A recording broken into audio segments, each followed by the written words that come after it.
Hello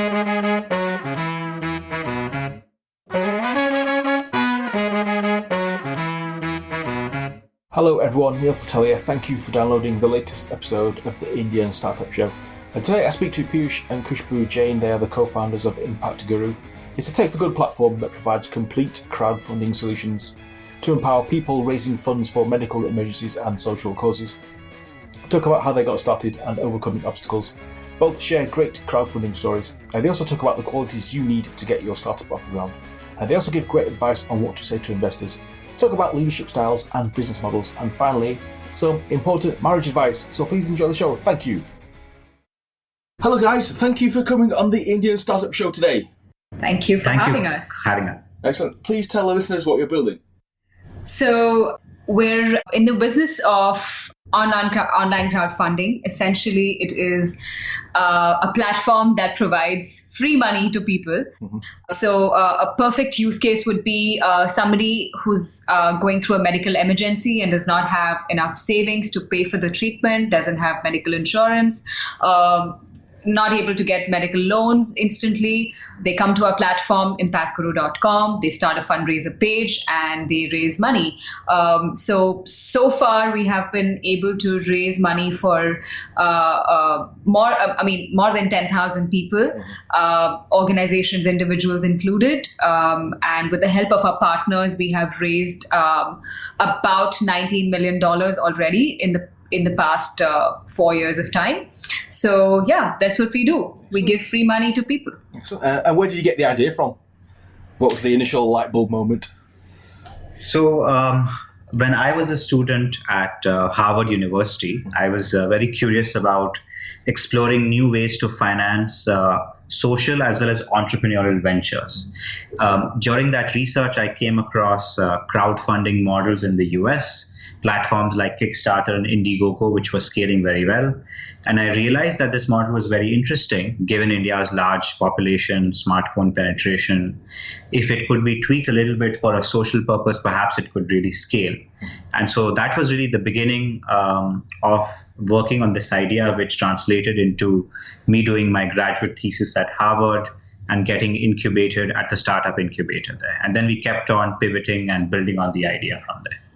And can you share some stats? Obviously, you've raised 90 million. How many campaigns have you raised, and etc.? Yeah, so this money has been raised from about 30,000 campaigns. Wow. And in total about 100,000 donors, but primarily most of the growth coming in the last 4 years. And what's very interesting about us, given that there's a very large international audience listening to this podcast, is we are the only platform in the world that can offer US, UK, and Indian tax benefits to donors on the exact same platform.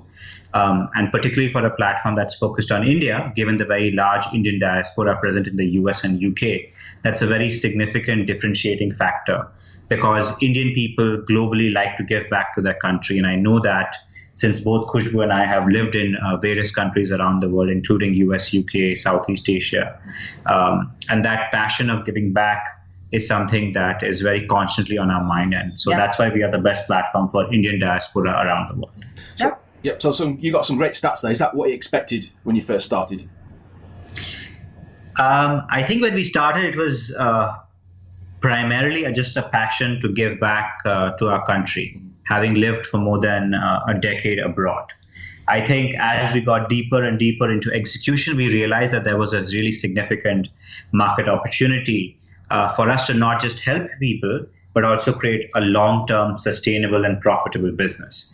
So I think we are very glad that we've been able to get some really fantastic investors on board, including VC funds, health tech funds, fintech funds, as well as large healthcare groups to back us in this journey. Yeah. Excellent. What were the early days like? Was there any obstacles? So as with any startup, yes, initial days are full of, interesting and challenging experiences, and we had our share of those too. I think the first challenge was, educating people about the idea of crowdfunding, because it's a very new concept. It's only recently that it started to become more mainstream. Back in the day, this was a very, very foreign, very Western concept, which Indians were not very familiar with. So educating people before persuading them to use the platform was key. And that definitely required interesting ways, in terms of making this a simpler idea for them to understand and comprehend. Number two, again, finding the right people to be on our team. At the start of the business, because you haven't really proved anything, all you have really is your vision and passion. It becomes a little difficult to bring the right people on board. Eventually we got lucky and we have a great team now of more than 55 people. And I think the third challenge was finding the product market fit. So at the very beginning, we thought that crowdfunding is doing so well in the West. It's doing so well in UK and the US. If we were to simply copy paste the idea in India, it might work really well. But then we realized over time that it needed to be tweaked, as Piyush mentioned earlier. It needed to be customized for the Indian mindset, Indian audiences. And today, the kind of crowdfunding we do in India is very, very different from, what people across the world are used to. I think these were some of the challenges. But then along with that, there's been a huge learning curve as well for us. And when did you think this was going to be a success then? You mentioned product market fit. I think getting support from customers and getting their buy-in. I think our first success story was raising about 10 lakhs or just short of, I would say, $1,800 in about a week's time for a patient in Hyderabad for a kidney transplant. And I believe that happened in January 2017. I think that was the first moment of spark where we saw that our platform had tremendous potential and power to literally save lives, because such patients would not be able to raise this money without our platform. So I think that was one of our first success stories, and we really built on that and really delved deeper and deeper into healthcare crowdfunding. I think, for entrepreneurs who are truly passionate, creating a business takes a lot of time. We've seen phenomenal success stories coming out of India, including Flipkart, which was a 10-year journey for the entrepreneurs. Of course, one of the co-founders is still there under Walmart. So it takes a long time for businesses to scale. Some scale faster than the others, but we are in this for the long run. Yeah, so like Piyush mentioned, it was only in January last year, which is 2017, that we realized that all of this machinery that we were building for over the years is now finally starting to sort of, we're able to complete that loop, that cycle, and we're able to execute, deliver finally, and make the difference that we intended to make. So that is when we realized that, okay, so now this product works, and then it became, then our goal was to scale it further, because the product then started to work. Sounds exciting. What excites you most then about what you're doing? I think the power to actually save lives and be the option of last resort with regards to financing their medical bills. I think it's deeply satisfying that we've had tremendous amount of impact on the lives of literally more than 10,000 families over the last few years. And many of them have been so expressive in terms of sharing the gratitude with the donors who've come across from more than 100 countries around the world to actually give them a chance to fight the battles with cancer or do a transplant surgery or any other very serious medical ailment. And at the same time, having a platform that that donors can trust, because there's so many people across the world who are looking to give back, looking for the right kind of causes. They usually do not know where to give and how to give. And so to build a platform that donors across the world can come and trust and give back to. I mean, there are so many people, so many strangers donating on our platform to causes and to people they do not even know. that has been also very satisfying, along with helping the people in need, also giving the right platform to people who want to help. So taking care of both the sides of the coin, I guess would be, I would say, one of the initial achievements that we've been managed. Yeah. Actually, what has been the biggest donation then? I think it was about 8 lakh Indian rupees, which is roughly 11,000 US dollars, just slightly more than that. Okay. And it was a very interesting story. It was a story of another healthcare case where a daughter was crowdfunding for her father at a Mumbai hospital. And this donor came across the story on social media. She's a HNI individual. And she said, she wrote to us saying that she was really moved by reading the story. And because this donor had lost her own father at an early age, she said that she could not see another person suffering that. And so she decided to make such a large contribution that their entire fundraising goal was met with that contribution. And, after that, we built such a great relationship with her because of being completely transparent on the utilization of the funds that she's become a repeat donor on our platform. And she's recently, in fact, she donated a similar amount to another campaign. And I'm so glad that we're able to, be the platform of choice for people like her. Excellent. So we must have a lot of listeners who are interested in doing their own crowdfunding campaigns. You guys being the experts, what tips can you give them? Right. Important stuff, right?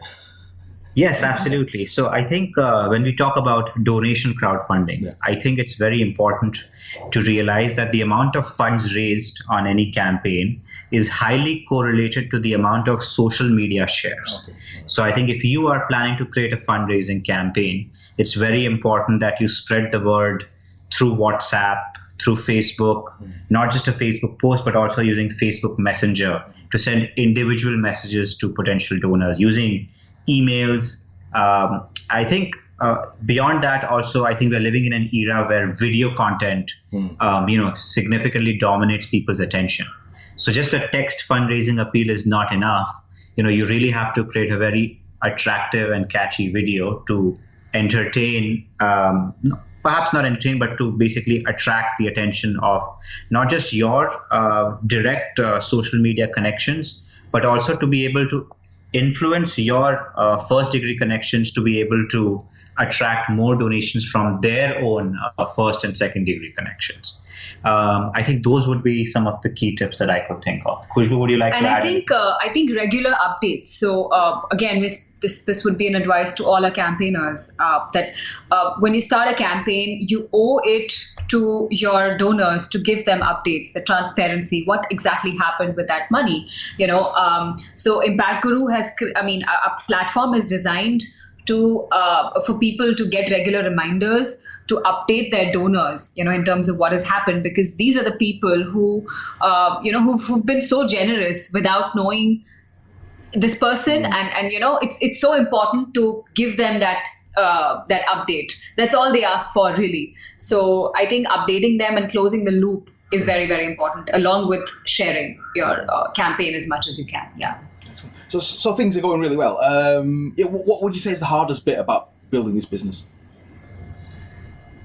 I think trust. I think for every believer we have, there are also skeptics who do not fully understand crowdfunding and how you are able to create a safe environment for donors to be giving to individuals. So I think building trust has been incredibly challenging, particularly in the early days, because we have so many success stories and customer testimonials. It's become much better. It's become much easier. However, the reality is for crowdfunding to truly scale, given India's large population and smartphone penetration, we need to have a lot more people to be coming forward and doing that. And therefore, in that context, we need to be much more innovative and creative in terms of getting people's attention to be giving to other individuals beyond giving to nonprofits. That's not been easy, but we are making progress on this every day. And I think also it's a culture thing in India where people, attach asking for money to some kind of a stigma where, they feel like they will get judged if they ask for money out openly on social media. People within their networks will probably outcast them, things like that. So I think helping them understand the benefits and the merits of crowdfunding versus the disadvantages has also been a little challenging, but people are slowly realizing that at the end of the day, if somebody is on their deathbed, it's important to somehow gather that money rather than thinking about, what people are going to think about them. So I think that has been a bit challenging. And another thing I'd like to add is expectations management. So like I said, still early stage, crowdfunding is at its nascent stage in India, and people have certain unrealistic expectations. They believe that they'll start a fundraiser, they'll start a campaign, and money will start to flow in automatically without any efforts. And that's not how crowdfunding works. A lot of hospitals, a lot of doctors, a lot of individuals that we meet, they say, our job is to start a fundraiser, and if I think it's your job as a platform to get us all that money. So that's not how crowdfunding works. So explaining to them their role has been a little challenging, but I think people are waking up to this idea and starting to use crowdfunding more effectively now. Excellent. What is the business model then? How do you make money out of this? Yeah, so we charge a very nominal fee of 5% of funds raised in order to sustain all our operating costs. And then, of course, there are payment gateway transaction costs which are passed on. And so we charge this fee from all the funds raised, and we transfer the money directly into the hospitals or the non-profits bank account so that there is no misuse of funds. That's good. What's been the highlight so far at your time at Impact Guru? What's been the best thing? I think every day we're able to save, a life when we know that, a surgery has happened successfully, a patient has recovered.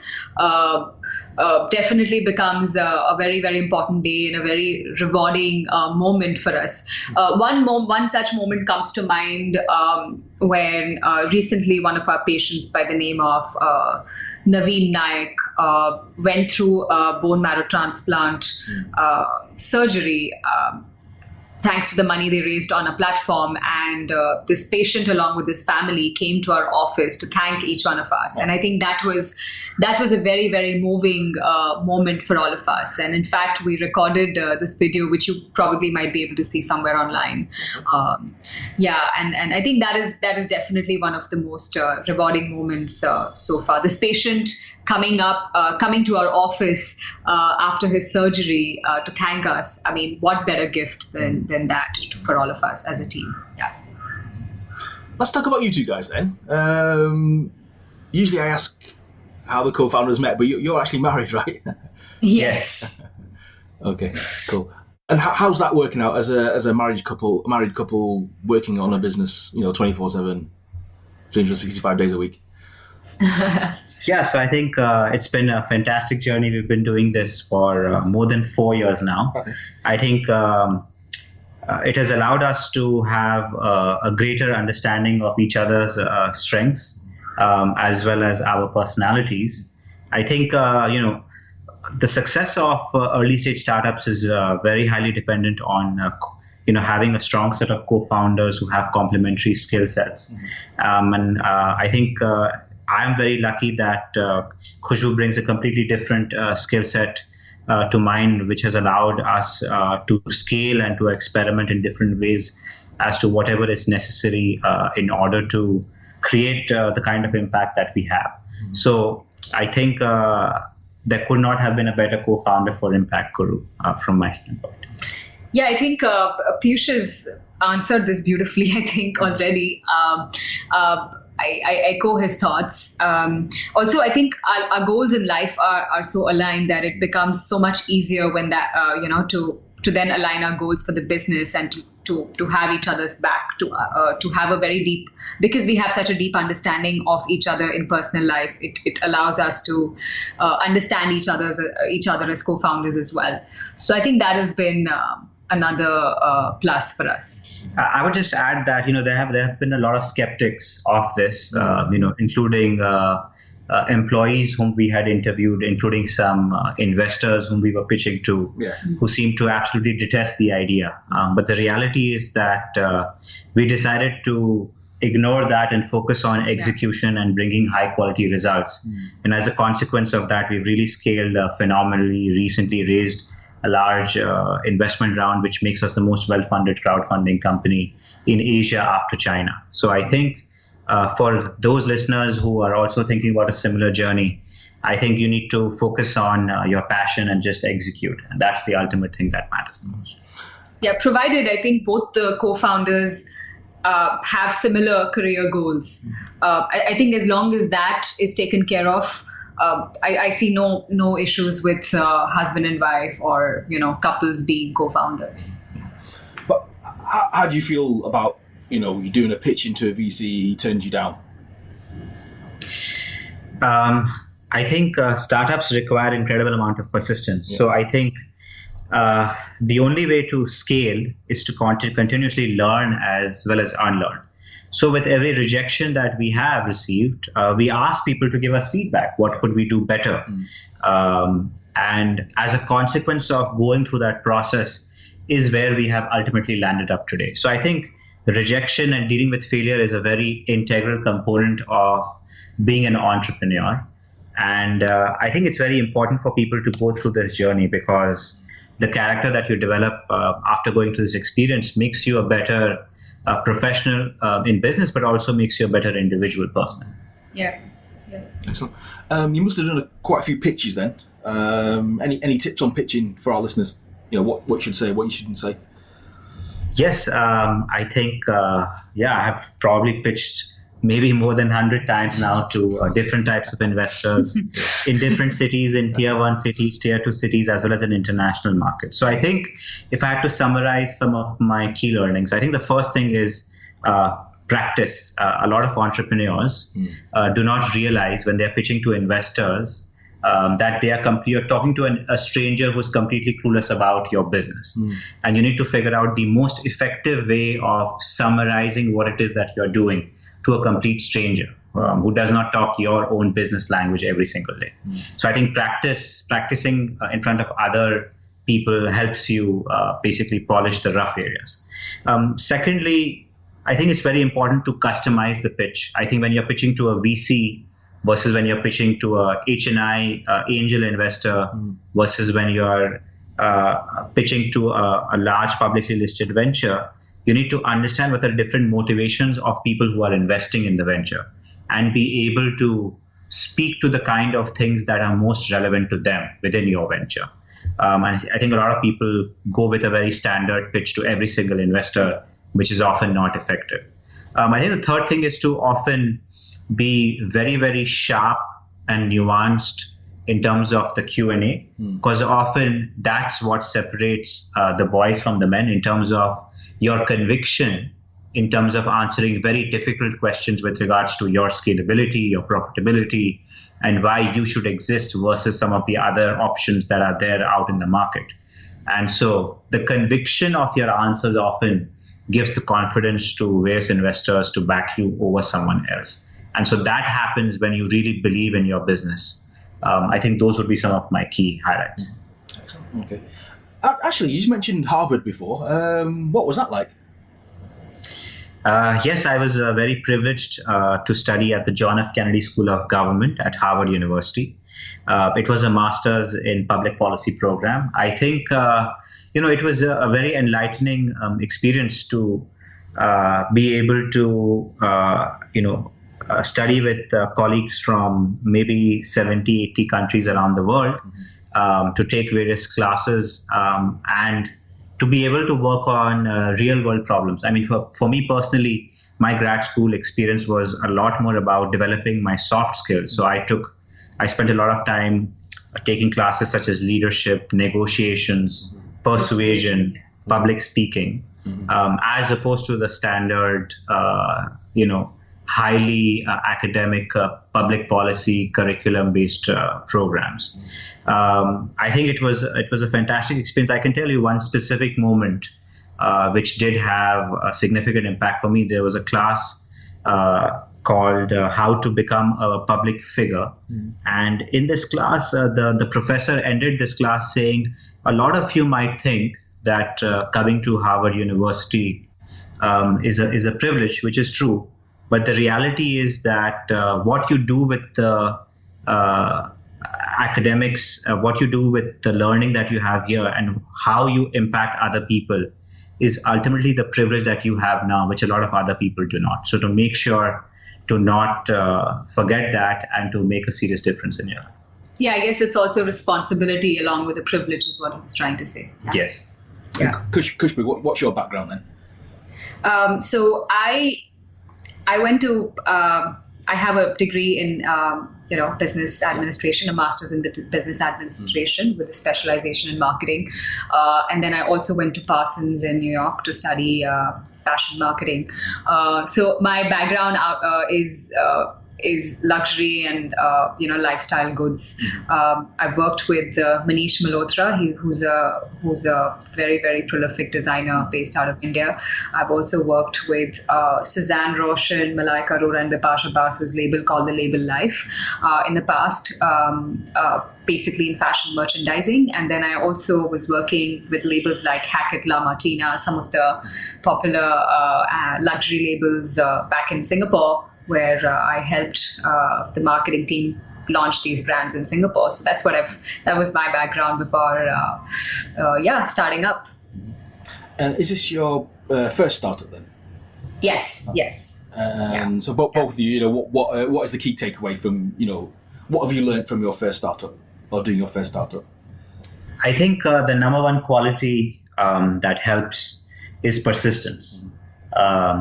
Startups require incredible amount of flexibility with regards to business model, approach, industry, operational practices, etc. But nothing gets you further than persistence in the face of competition, in the face of challenges, in the face of problems that you're facing. So I think persistence is the key thing. Yeah, and to add to that, I would say, ability to be agile, flexible. I wouldn't recommend. It's very easy to get attached to your idea because it's your first idea. You're starting up, and you don't want to move away from it. But it's very important to realize in early days to get a sense for whether this product will work, your service will work or not, and to pivot very quickly, because the last thing you want to do as an entrepreneur is be selling a wrong product and then lose out, waste a lot of your time. So pivoting is key, I would say. We've also had it, so right at the beginning we were focusing so much more on nonprofits, which was great, but we realized that market will take time to build. And on the other hand, we had the healthcare space, which we tried our hands at. We ran a few experiments and we realized that this works and is a more evolved market as of today. So the idea, so then it became more about healthcare. Of course, we still service a lot of nonprofits, but healthcare quickly became the reason why we grew so fast. So yeah, agility is something I would add to what Piyush said, which is persistence. Excellent. So when you both quit your jobs to do this, what were the thoughts of your friends and families then when you told them that you were going to do this startup? I can talk about myself. They thought I was crazy to leave behind a rewarding career in management consulting and investment banking abroad to move back to India. But I was determined. I was equally determined to prove them wrong. Yeah. Some of my friends thought that while we were crazy, we were also brave, and it required a lot of courage to leave behind all of those things, to leave behind a comfortable life and to come back and bootstrap, start out from scratch, put all of our savings may not have brought us returns. So, but I think it also required so much courage. This is something we realize now. We were probably naive, and I'm glad we were naive enough to do that, because had we not done that then, we wouldn't reach where we are today. So people did find it very surprising. People thought we were crazy, but then there were a bunch of people who also thought that we were very brave. And so but I think we have no regrets. We're glad that we did what we did, and we have a long way to go. Yeah, that's what we focus on. No regrets. Excellent. None. So what's been the best advice you've received so far then? Well, that's a tough one. I think the best piece of advice I got from one of my advisors early on is not to build a marginal business in the youth of our life. A lot of people spend an incredible amount of time and passion creating businesses which do not create significant amount of shareholder value. So if you're doing this journey, make sure that it is big and it is worthwhile given the amount of effort that is put in, because there is a high opportunity cost associated with every business professional who's doing entrepreneurship. And so do it as long as it's scaling and it's going to create a very large opportunity, large value for all the shareholders. Without that, it does not make too much sense.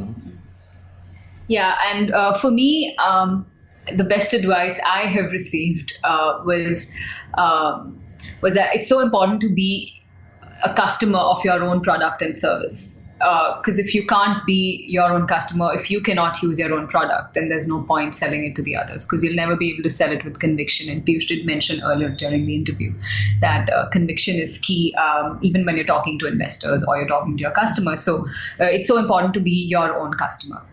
Excellent. And you mentioned team before. How would you describe your leadership style? Are you hands off, hands on?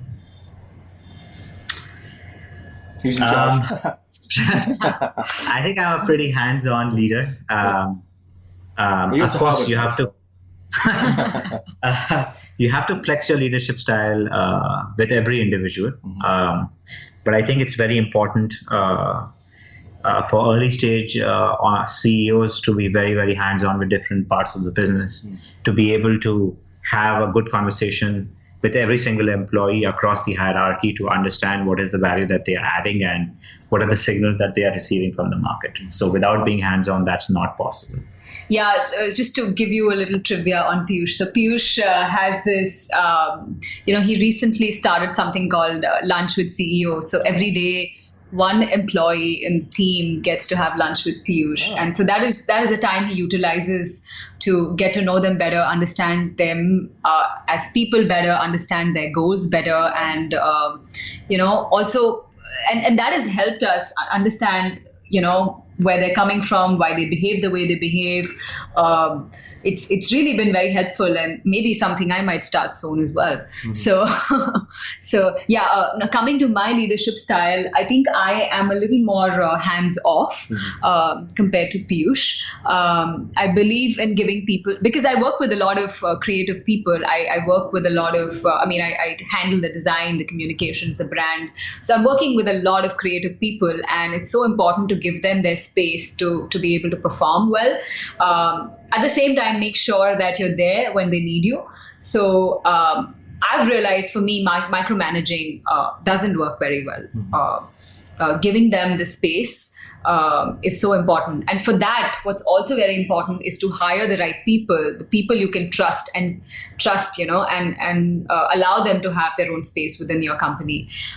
So mine would be a little more hands-off, and I would like to say I'm a lot friendlier, and I get friendlier with my team because I think it's so important for them to feel that trust from me. So yeah. You have to do a lunch with the CEO then. Well, actually, how do you unwind? How do you switch off? This must be like full on. So, any hobbies or interests? Yeah, so I'm a very big football fan. I'm a big Real Madrid fan. Okay. I went to Ukraine to watch the Champions League final recently. Oh, wow. so glad I did, because it ended up being both Zidane and Ronaldo's last game. Yeah, one of the great goals of all time as well.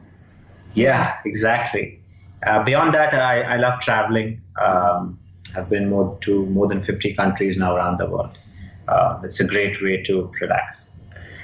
For me, when I'm not working, I spend time on my blog. I run a lifestyle and fashion blog, which is very new, still taking baby steps. So that allows me to spend a lot of time with my hobbies, which is eating a lot of good food, cooking a lot of good food, and styling and fashion, things like that. Because I do come from fashion background, and that's something I still like to keep in touch with. So those are some of the things I do when I'm not working. What's your favorite food then? Everything. But I'm very passionate about vegan food. So across the world, whenever we do travel, we like to support a lot of vegan restaurants, because I think conserving the planet is something that's very close to my heart. And eating good food, I'm a big believer in plant-based lifestyle. So that's something I'm trying to constantly promote. So anything that's vegan, that's healthy, is what I like to eat. Yeah. And you mentioned you went to 50 countries. What's the best country you've been to? I think it's a tough one. This is a very tough one. I think recently we went to south of Italy. Okay. Yeah.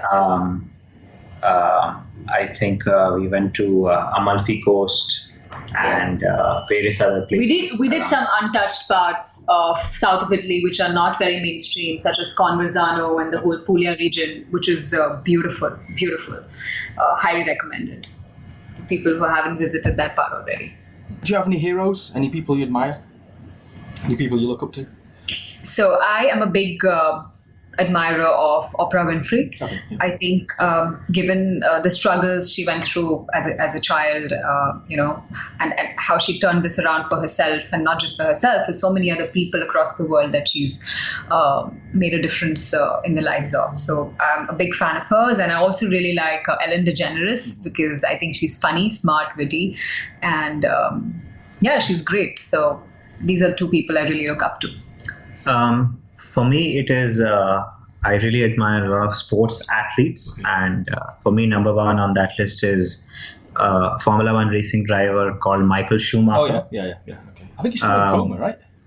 Yes, unfortunate, really unfortunate, but it still goes to show the kind of determination the guy has, that even when he had such a severe injury, he's fighting against all odds, even to date. To survive, and so many other people would probably not be able to even do that. So I really look up to him for his determination and his passion to excel every day and to really set new benchmarks for other people. Mm-hmm. It seems you've done a lot of things in your life. Is there anything left to achieve now? You haven't done yet. You want to? Yes, I have been dying to learn how to become a DJ. Okay. I would love to do that in Ibiza one day. Oh, okay. So trying to find time to do that pretty soon. Okay. Yeah, and I wish to someday do a triathlon. All right. Since I'm also somebody who is very passionate about fitness, I want to be able to do a triathlon successfely. That's one of my goals. I think the other one is to become a raw vegan someday, given my passion, in terms of plant-based living. Yeah. And what plans do you have for the future?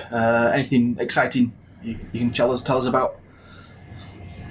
Yeah, so I think in terms of crowdfunding, we continue to invest a lot in making our product more user-friendly, more intuitive, and faster. So one of the things that we've been working on recently is a story builder, which basically uses artificial intelligence to make it easy for people to customize their fundraising stories by using a lot of standard templates depending on the region, depending on the medical condition that they have. So we've been busy trying to enhance it because it has really helped our customers significantly. Yeah, and the reason we decided to create a story builder is because a lot of people in our country, in India, are not very sophisticated crowdfunders, and also a lot of them are not very articulate in terms of narrating their story to people, to strangers especially, who could be potential donors. We realized that was doing them a big disservice. Not being able to tell their story effectively and in a compelling manner was an opportunity lost for these guys to raise the money they could. As a result, as Piyush said, we built a story builder, which is the only one of its kind that exists in the whole world. Simply by answering a few questions, you can build an emotional and a compelling story, for a cause that you're trying to raise funds for. So that's one. And the other is an Android app. Impact Guru is the only platform in India that has an Android app to make it. And the app basically helps our campaigners get live updates in terms of donations received, also helps them promote their campaign more effectively. And in future, of course, we're trying to make this app smarter and better, more intelligent. What's been your favourite campaigns then? Or ones that have surprised you? One of the campaigns was actually led by this cricketer, ex-cricketer called Virender Sehwag, if you've heard of him. Yeah, so he decided to back 20, athletes who want to participate in Olympics 2020. Now, these are people from, some of them are from very marginalized backgrounds, and besides cricket, I think all other sports in India are very, very neglected. So these guys do not get the training they deserve, the nutrition they deserve, and by the time they get enough money, it's too late for them to start training. I mean, they typically get funds from the government, I would say, a few months before the competition, which doesn't really help them. So back in 2017, Virender Sehwag started a crowdfunding campaign to help fund the training and nutrition requirements of these 20 athletes. So that's one. And we're so glad he chose our platform to do that. And the other one would be, a campaign that Magic Bus Foundation started on our platform that involved a lot of celebrities, Bollywood celebrities, coming together to support children to support underprivileged children. They ended up playing a charity football match with a lot of other celebrities in Singapore, and the money that was raised as a result would be used for the children the Magic Bus Foundation supports, for their education and better lives. Nice. Yeah. And I think Piyush has a favorite as well. Yeah, so recently we raised about 51 lakh rupees, which is slightly less than 80,000 US dollars for a young girl who was suffering from a brain tumor. She was actually a Indian resident in Australia, but in order to get their treatment, the whole family had to move to various countries, including Mexico. And we are so fortunate and privileged to have helped them raise this money. And Ria is actually doing very well. And that's been the most well-funded campaign in our history. Yeah. Excellent. So this platform, is it for Indian people then? For Indian causes then? Or is it for anyone? Yes. Oh, okay. Yes. So our platform is primarily for Indian individuals and organizations. However, in the past, we have also fundraised for various Southeast Asian organizations because we were selected by the United Nations Women in Singapore to run a Pan-Asia project on women's safety, which was sponsored by MasterCard. And so we also allow some campaigns in Southeast Asia on a case-by-case basis. Primarily, our platform is for India. But having said that, I think donors come from across the world on our platform. We've had donations from, I would say, more than 100 countries already. As you mentioned, we've had more than 100,000 donors in the past 4 years. So donors definitely come from across the world, while we focus on causes primarily from India, but then, yes, like you said, a little bit outside of India as well. But how are you getting donors to the website? That's probably the most important bit of your business, right? Yes, so I think it's a bunch of things. we've built a great brand on social media, which allows us to attract a lot of donors through Facebook, through WhatsApp, a lot through our PR. We've had some really fantastic coverage, including CNBC, Young Turks, Bloomberg, Times of India, Economic Times, and various other very popular news media. And beyond that, many times the customers themselves bring their own donor base, particularly for healthcare cases or nonprofits when they go to their own friends and family and they ask them to donate. So it's a combination of strategies, online and offline, that help us acquire a very large donor base. Also, word of mouth, like you said, that definitely helps. Yeah. If someone's listening and want to do what you do, get into the crowdfunding space or tech for good space, what advice would you give them? I think that crowdfunding in its very early days in India, crowdfunding is where e-commerce was back in 2008. And we can all see what was the phenomenal growth that was witnessed by that over the next 10 years. Yeah. And so crowdfunding requires a lot of people with great talent, great ideas, who can innovate, who can solve problems on the ground. And if they're interested, they should reach out to us, because crowdfunding requires people with all kinds of skill sets, whether you're a data analyst or you're a video expert, or you are a product manager, or you're a Salesforce specialist. So please reach out to us, log on to impactguru.com, and we'll be very happy to speak to you. Yeah. Excellent. And what advice would you give to married couples who are listening and thinking of doing a startup? So I think when you're working together, it's important to not work together just because you're married. It's important to work together if your goals, your career goals and life goals are aligned. And also if you feel like if you are very confident that you can bring complementary skill sets to the table, just like any other set of co-founders would, that is very, very important. It should be a very, very practical decision and not an emotional one, I would say. Any marriage advice for our listeners? Generally? I mean, it's important to, it might sound cliche, but I think it's so important to be friends, and have that trust in each other, because I think that's the foundation for any relationship. So, ability to give each other the space at the same time is so important for long-term success of any relationship. Yeah. Piyush, she's gone a bit quiet now. I think these are topics where it's very difficult to do better than your wife. So very smart. That is a very smart one. Yeah, I think if I were to add on that, I think marriage is a very serious commitment. And people should think long and hard about this. But when you do find the right person, I think then it becomes a lot easier. And so you should take this commitment if you decide it's the right step for your relationship to evolve. But it's perfectly fine for some people not to enter in a marriage too. Because there's a lot of pressure in society for people to get married by a certain age, but I do not believe that. Mm-hmm. Okay, last question. If people want more information on Impact Guru, what must they do?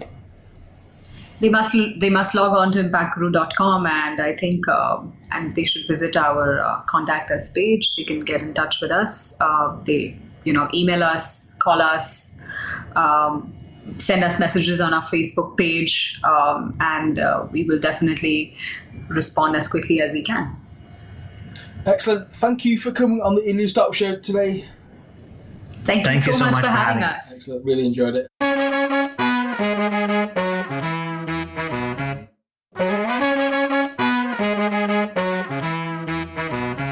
Thanks to Piyush and Khushboo for coming on the show today. If you want to donate, then go to impactguru.com.